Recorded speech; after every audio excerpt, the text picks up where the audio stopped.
I had never given much thought to life after death until I experienced it myself. My name is Ethan Miller. I'm 48 years old, and I live in Richmond, Virginia, USA.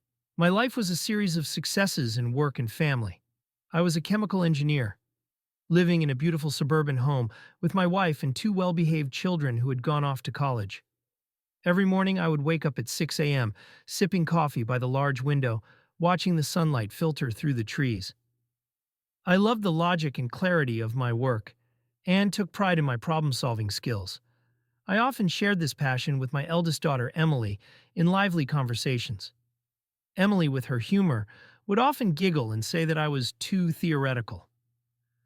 My wife, Amelia, always sat nearby with a gentle smile, not joining our debates but bringing a sense of peace to the family. One of my favorite memories was of weekend evenings. Emily would challenge me to solve science riddles she found online, and it would always end with laughter as Amelia teased us. "Ethan, you're too serious. Sometimes you should let her win." In those moments, I felt more than ever that family was where I belonged. I felt my life was perfect. My career success gave me confidence that I understood the world, and my family was my greatest pride. But I had a significant flaw. I doubted and rejected anything related to spirituality. I often debated with people of faith, saying, "Show me real evidence." To me, science was the only tool to understand everything. Amelia, once a devout Christian, had drifted away from her faith after marrying me. Yet she never criticized me. Instead, she chose silence and companionship. We raised our children in a non-religious environment.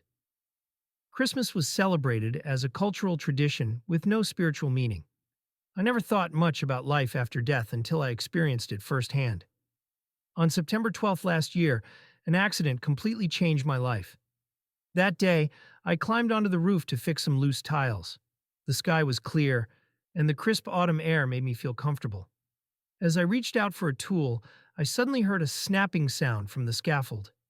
At that moment, time seemed to freeze. The snapping sound echoed like a late warning. I stretched my hand out, trying to grab anything, but everything slipped out of reach. The feeling of losing balance was immediate, and I fell from nearly 20 feet. I remember the moment I was suspended in midair. Everything around me slowed down. Cold air rushed past my body, and the thought, "This might be the end," flashed through my mind. When I hit the ground, a violent impact made my body feel shattered. Pain exploded throughout my body, as if every cell was screaming. I felt the cold of the ground seeping through my skin, and every joint and muscle was crushed under the weight of the fall. But amid that excruciating pain, an eerie silence enveloped me. Time seemed to stop, and I felt my body becoming lighter, as if all the pain was being drained away. A distant scream from a neighbor echoed faintly, and then everything gradually faded from my sight. After that, all went dark. When I regained consciousness in the hospital, I was told that my heart had stopped for 8 minutes. But in that brief time, I had embarked on a journey that defied scientific explanation. At first, I felt like I was leaving my body. I could see myself lying motionless on the ground, surrounded by neighbors and paramedics trying to revive me. Strangely, I didn't feel pain or panic. On the contrary, I felt an uncanny peace. Then I saw the light. Not from a lamp or the sun, but a glow that enveloped me, gentle, yet irresistible. I felt like I was floating in an ocean of serenity, where time and space no longer existed. This light seemed to invite me, drawing me closer. I began to notice the presence of beings of light. These beings approached, their forms undefined, like radiant golden outlines, surrounded by rainbow hues. From them, I felt an unconditional love I had never known. It wasn't the love we experience in the material world, but something profound and all-encompassing. I wanted to ask them so many things. Why am I here? What's waiting for me ahead?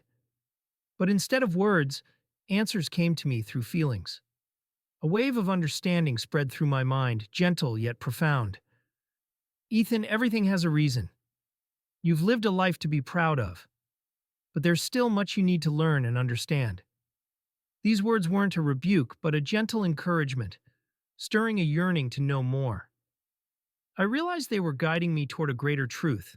far beyond anything I had ever believed.